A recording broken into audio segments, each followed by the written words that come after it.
Robert, ce zici? Ești pregătit de schimbare? Nu. Stai! Alo, vine înapoi! Vine înapoi, că ai zis că vrei schimbare, ce faci? Hai, pune-te înapoi! Tu ai zis că vrei să te tunzi! Deci, hai, cu încredere! O să iasă bine? O să iasă bine! Deci el este tuns în lungimea asta cu un undercut pe partea din spate, cam de 3 ani? 4? 3/4. 3/4.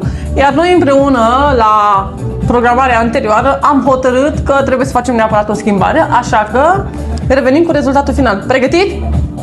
Revenim! Am revenit cu rezultatul final. Ce zici, Robert, îți place? Nu mă așteptam să fie o schimbare atât de uriașă. Îmi place cum arată, e o diferență foarte mare și, ca de obicei, m-ai surprins foarte plăcut. Și îți simți capul mai ușor, nu? Mult mai ușor, acum parcă îmi pică așa un pic în jos. Hai să arătăm un pic. Bun, și invers. Super, poți să întorci. Vă aștept la schimbări.